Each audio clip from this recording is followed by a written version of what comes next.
आता जाऊयात वाशिममध्ये सलग 10व्या दिवशी पेट्रोल पंपासमोर कॅन घेऊन शेतकऱ्यांची रांग दिसतेय। यासाठी जिल्हाधिकारी योगेश कुंभेजकर यांनी वाहनांची आरसी आणि इतर कागदपत्र तपासून डिझेल देण्याचे आदेश दिले होते। त्यानुसार आता कागदपत्र तपासूनच कॅनमध्ये 50 लिटर डिझेल दिलं जात आहे। त्यामुळे आता डिझेलची साठवणूक करणाऱ्यांवर काही प्रमाणात अंकुश बसण्याची शक्यता आहे।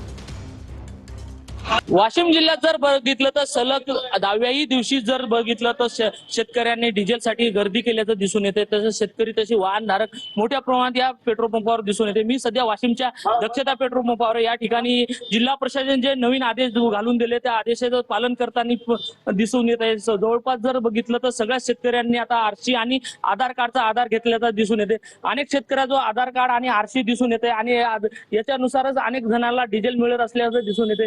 विशेष म्हणजे शेतकऱ्यांना जे आधार कार्डनुसार आणि नुसार जे डिझेल मिळते कुठेतरी याचा असर याच्यावर दिसून येते। त्यामुळे इथं मोठ्या प्रमाणात जे साठवणदार त्याच्यावर कुठेतरी अंकुश लागल्याचा यावरून चित्र आहे। कॅमेरामॅन साजनसह विठ्ठल देशमुख, TV9 मराठी, वाशिम।